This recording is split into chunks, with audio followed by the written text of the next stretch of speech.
Minorities, they may be scared that their voice is not important. Some youth might not feel educated enough, but that's not true. All you have to do is ask for help. There's a lot of issues going on and we just don't do anything about it. I just want people to give themselves a chance. Youth Rise Texas is located on the east side of Austin. When it comes to voting for young people and minorities, we're really trying to teach them tools so that they can know the value of their voice and know the power that we have collectively.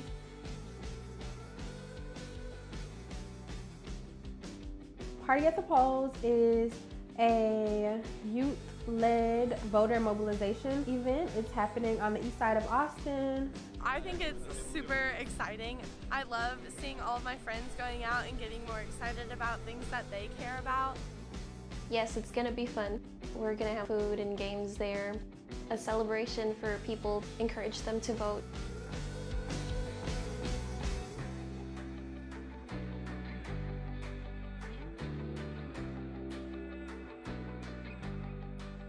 I hope that we get a record number of young voters coming out. I think it's especially important for people of color, and so hopefully through activities like this that makes voting a little more fun, we can achieve that goal. I understand that a lot of people might think that our vote don't count because of where we come from, but my family and I had to do a self-deportation in Mexico when I was 3 years old, and I'm the only one in the family who can make a change and go out and vote. Growing up, I saw the effect of the incarceration system upon generation after generation. Voting really is that cycle because everybody has a voice. Saying who you want to be in office for future generations could say a lot. There was no really talking about politics at home or anything. My mom didn't vote, even though she could. Parents don't talk about it, schools don't talk about it, and I think what we're trying to get is more awareness because not everyone thinks that it's important for them to vote. I think events like this really help promote and transform what would normally be slacktivism into actual activism and actual engagement. I want my community to be heard. I want my people's voices to be heard out there. So I think voting is the first step. I invited my friend over here. Yeah, I voted. Was it your first time? Yeah, it was my first time. Voting is an exciting, important thing. So come vote and have fun. Come celebrate you changing your generation. It's so important, not only minority, but also minority youth to come in and vote, because whether they realize it or not, they make such a huge impact.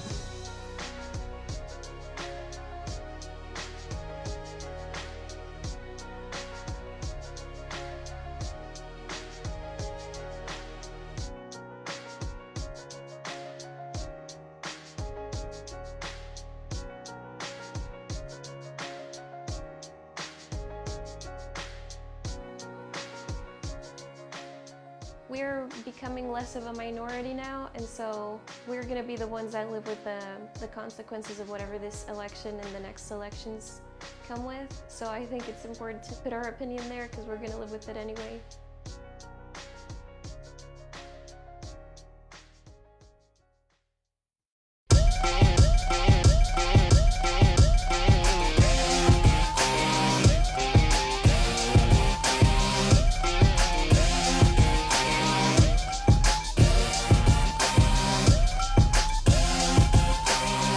What we do is we speak for the kids who can't speak for themselves because obviously they're locked up. I don't believe that juveniles should be incarcerated. Prisons don't work. They don't work because the statistics prove they don't work. The youth that are in these youth prisons are typically black, and they're brown, and they're young, come from broken families. Kids don't belong in prison. Where the city of Chesapeake is proposing to build a 112-bed facility. Advocates for youth agree the area is not appropriate for the planned center. When you put 112 beds together, you've got an institution. And institutionalized treatment has proven over and over again to be ineffective. Don't incarcerate. What? Educate. Don't incarcerate. What? Educate. Don't incarcerate. Rise for Youth is a nonpartisan campaign that advocates for the closure of youth prisons. It stands for reinvesting in supportive environments for youth. Rise for Youth is all about making sure that young people's voices are heard. We held a lot of media events, we held protests. We do a lot of stuff like talking to legislators. Our Youth for Rise members were very instrumental in lobbying. One of the wonderful things that we do with them is train them in using their voice, train them in being confident in delivering the message.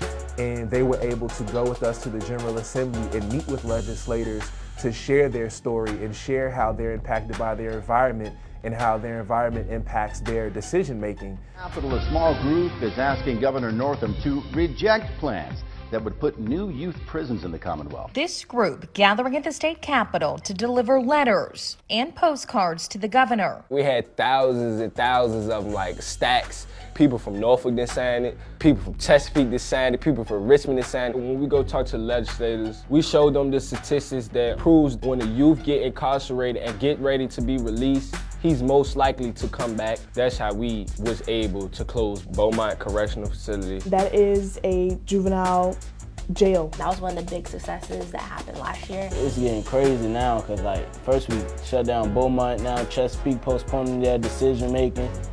And I just felt, it just felt good. It felt like we actually had a voice for a change. Like, what? I just want to do a little dance, yes. To legislators and governors and people who literally are in charge of everything. If I were to go sit in front of them and tell them how I felt about what they were doing to kids my age and kids younger than me, they would be like, well, we need to do something. Youth are the ones that are actually going to make the changes. You can't really have a community without youth. If you're passionate about what you say, if you keep saying it over and over again, if you get other people to say it with you, somebody's gonna listen. Youth deserve that chance. If they don't get the chance, you'll never know what they can do.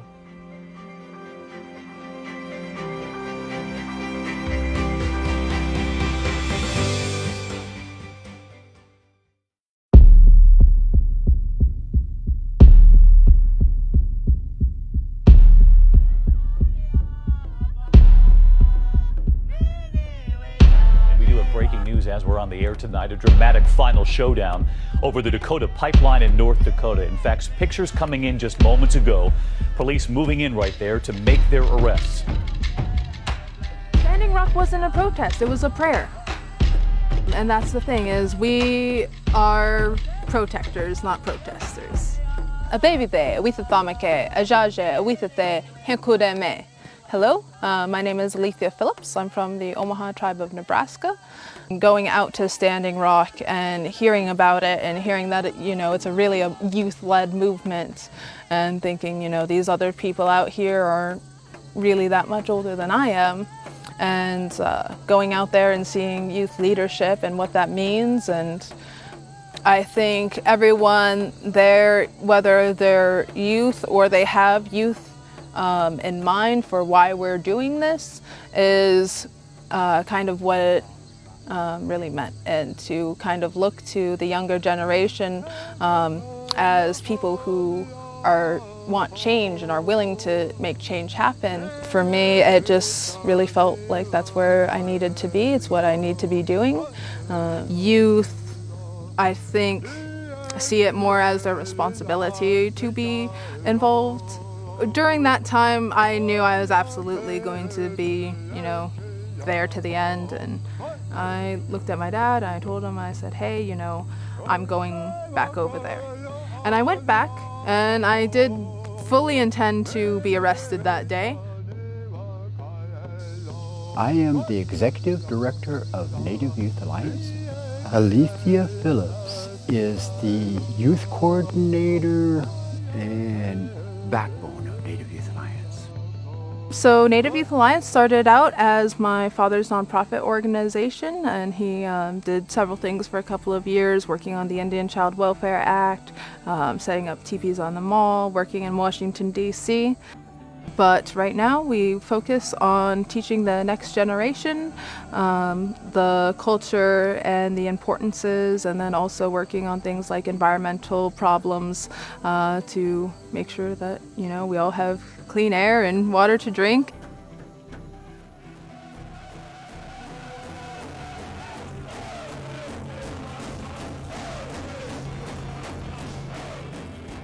In our indigenous ways, we believe that what we do today affects 7 generations from now.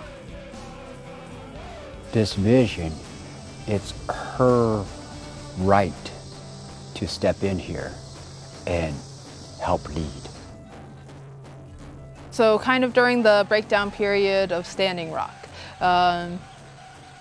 there was some people who came who were taking all the flags down, and we said, hey, you know, our flag's in there. And he said, well, if you can find your flag, you can have it. And so we pointed it out and we knew just the colors, and we're like, we don't need to look around, it's that one right there. And we're going to be bringing the flag back to the Omaha people this year, and we'll be returning it to the tribe.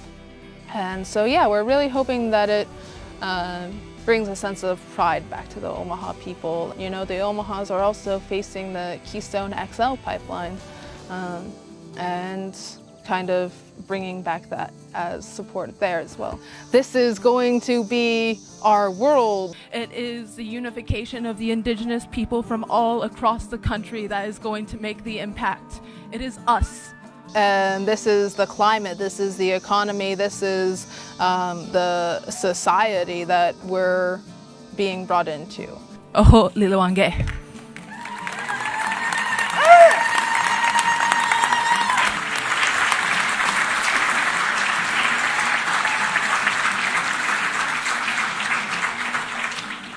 And because it's not just for us, it's for our children, and it's for the earth itself. Ushimaka, Mother Earth.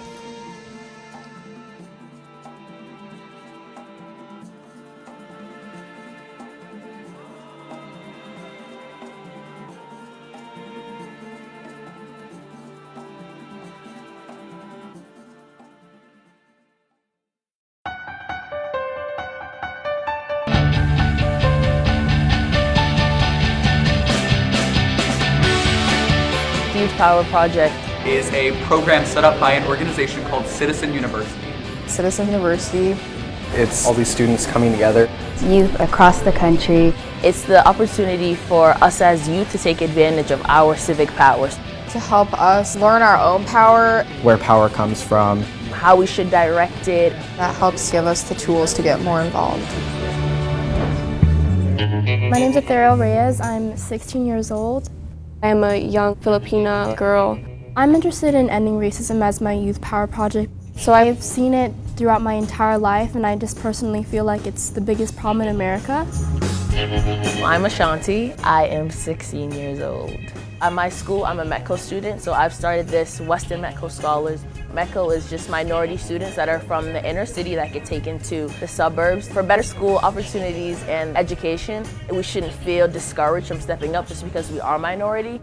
I'm Malia Yusuf. I'm 16. My dad's Pakistani and my mom's white, so I'm a mixed kid. I'm doing Muslim awareness and acceptance. I feel like there's not necessarily hate, it's just a lot of like ignorance. My name is Jaden Deal and I'm 17. Striving for equality, what's fair for all groups and what's fair for, say, me as a gay youth being able to go into school and feel safe. I'm Gable Bell and I'm 16.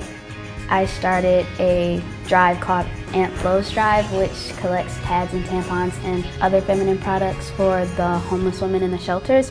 There are just so many homeless people everywhere. I see them and they're just out here without any help. Pads and tampons are just like the least donated items for shelters, so when they are donated, people are really grateful. Citizen University let us choose our own project to teach us the civic power that we possess and help us raise awareness on social issues that are meaningful to us.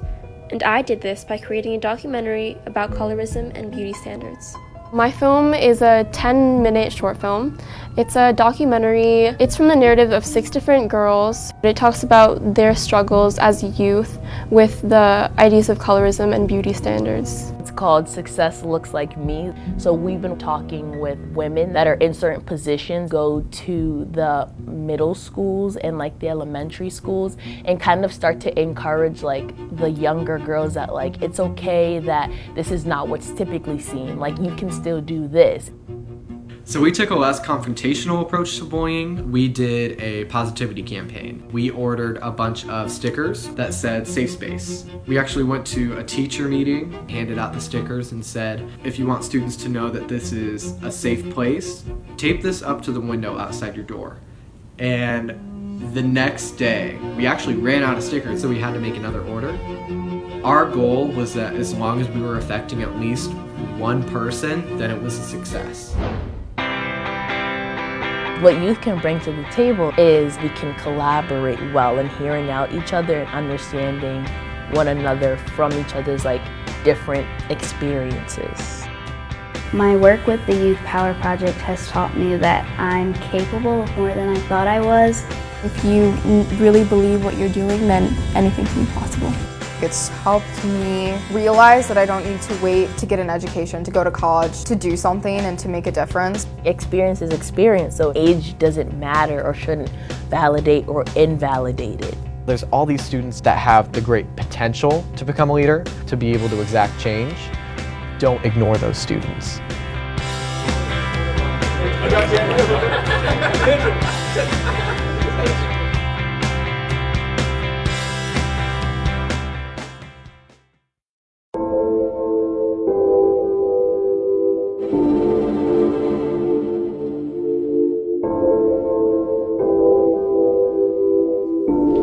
Students at North Lawndale College Prep marched in silence, carrying crosses with pictures of victims of gun violence, the tape across their mouths symbolizing both the silenced voices of those killed and the voices of those crying out for help from lawmakers but feeling ignored. It's a battle that people in their community have been fighting for decades.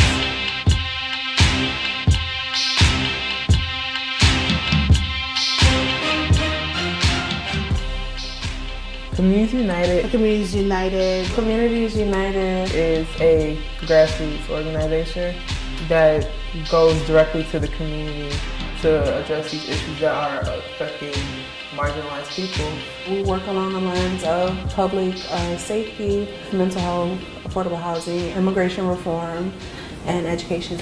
Youth have a powerful voice and that they could use it to change things themselves. If pain is in our community now, pain will forever be in our community in the future if we don't make a change. We are here joined together in unity fighting for the same goals. Young folks may not use the same words like school to prison pipeline, but they know because they've watched their friends be slammed onto tables, handcuffed, and got to put in jail. And they might not use things like the word trauma, but they know what it's like to watch someone die. Youth is important for social change because we're the future. That's why I just really love doing this work, because it just helps to have people that actually care about you, and they push you and you push them to keep becoming a better you. If you move as one, you're bigger than that one person that told you no. We are survivors of a cruel and silent nation.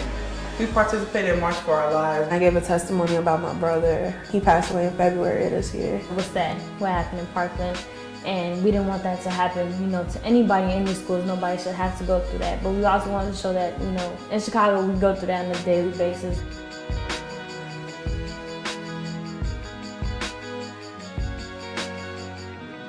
We are here to fight for life in peace.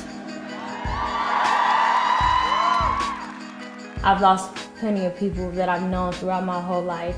In fact, I probably lost at least one person every year. Yeah, we need stricter gun laws, but it's more to that. Gun laws is only a first step. We need more mental health inside of our schools.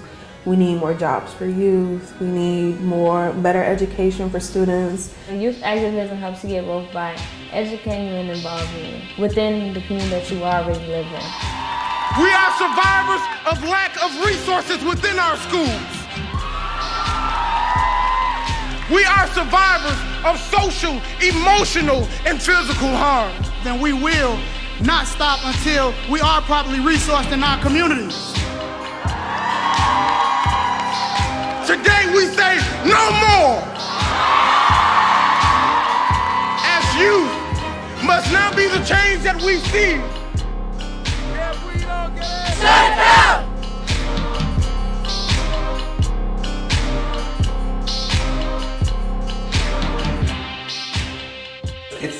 representative of all young people. Like, we're at the face of it.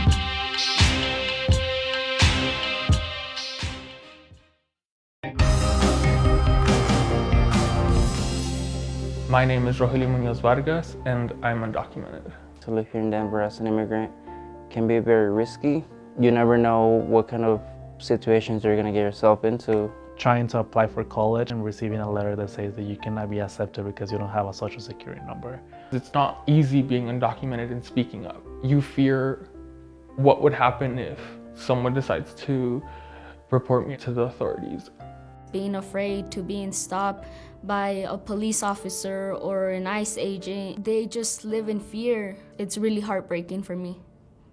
We're going to have a tremendous change in this district, and it's going to be led by the students. I'm Ricardo Martinez, and one of the founders of the organization. We just show people how to organize and how the system of public education works, and deal with all the problems that happen that prevents them from succeeding in school. When they came in, Padres y Jóvenes, they gave a speech about police to school pipelines. The campaign they were working on, Counselors Not Cops, for the last 25 years, Padres y Jóvenes Amigos has been focusing on ending the school to prison pipeline. Not only do we call it the school to prison pipeline, but it's also the school to deportation pipeline. They fear coming to school like every day because they don't know when they're gonna be stopped by a police officer. There was a parent who went to drop a student at the school that I'm actually at. I think ICE was already waiting for them outside the school. Everyone saw ICE picking them up in front of everyone else. Having police in school only creates that environment where students feel unsafe and even unwelcome at times. I missed school for a whole week. If they were waiting for someone outside of school, what makes me think they won't go inside, looking for someone? Fear is a control mechanism. It's a tool, it's a weapon they use against anybody that wants to rise up. In today's society, we see ICE agents deporting students and separating families. For this issue, we did a rally. The purpose of the rally was to speak up of things that really need to change. Demanding the change is important. When I was writing the speech for the march and rally on June 30th, I wanted to deliver a strong message. Being a part of that rally over the summer was amazing because youth are underestimated a lot of times. We uplifted voices and we came together as a community and showed that we're not going to let fear get in the way of demanding a change. Nothing in this country or any place on this planet has moved by the good-heartedness of people in authority. They have to be forced to change their practices and policies, and that happens clearly with protests. Youth have an amazing impact on the world. A lot of movements have been led by youth. While youth really have the willingness to go out there and really put forth in a challenge to authority. We're taking a stand and we're making sure that our voices are being heard, whether you want to hear them or not. There's no movement in this country of human and civil rights that has not included youth voice. Today, we have gathered here because of when I was saying my speech, next to me there was a little girl who was holding my hand. And it just reminds me that all the work that I'm doing, again, it's for the future generation. Yes, it is to protect myself from deportation, it is to protect my community from deportation. There is a future generation who is coming, who I know that I have to work hard for. Thank you, everybody.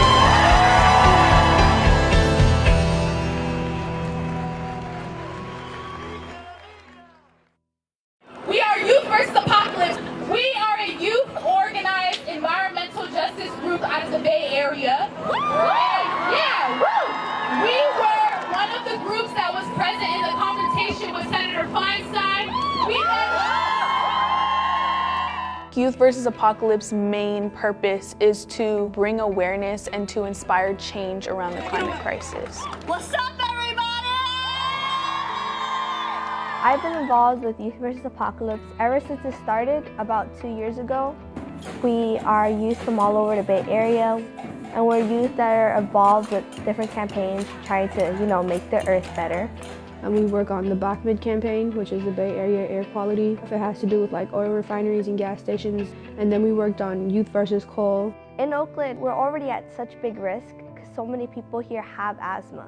putting coal through Oakland is just going to cause even more havoc in our community. That's the main hotspot with communities filled with color. Environmental racism exists. It's easier to dump on Black and brown communities, low-income communities. There's so many people who should be included in these conversations, people who look like me. I want people who live in my communities to be the face of this movement. Young people have a fresher perspective on the world.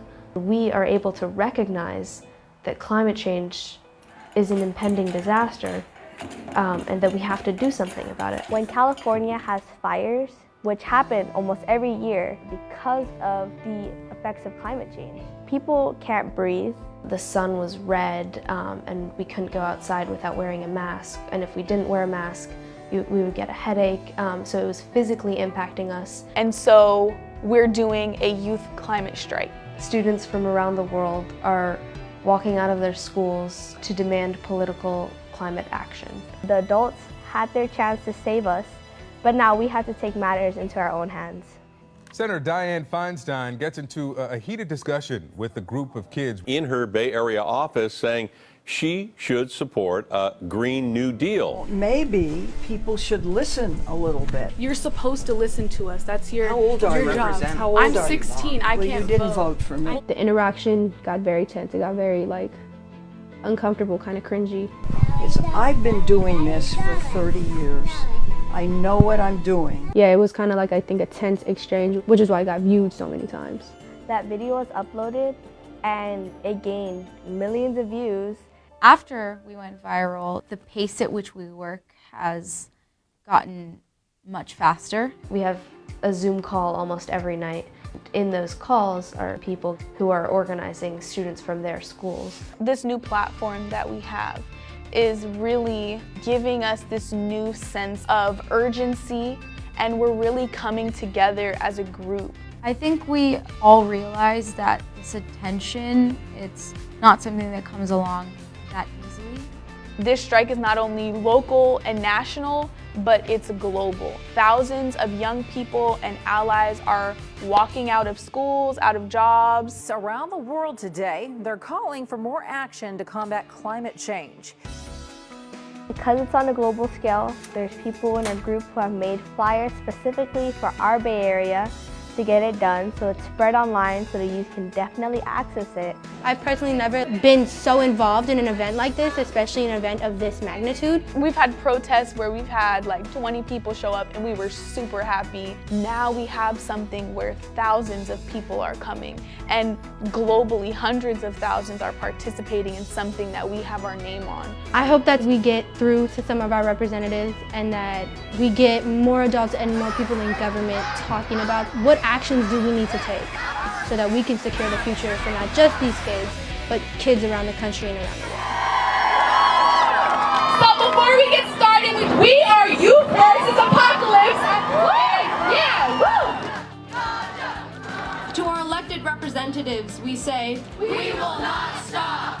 We urge you to support the Green New Deal. I want a happy future. I want the world to still be beautiful. So it's our job as the youth to not only acknowledge this struggle, but to find a solution for this struggle. It feels like no one wants to fight for my future. And if no one's gonna fight, we have to fight for ourselves. We are the youth. We are the future. Our movement is to call to all politicians like Senator Feinstein to make a change and to use the power and the platform that they have. We have a voice and we will use our voice, and we cannot be silenced. Every single person who's standing here right now is a part of a revolution.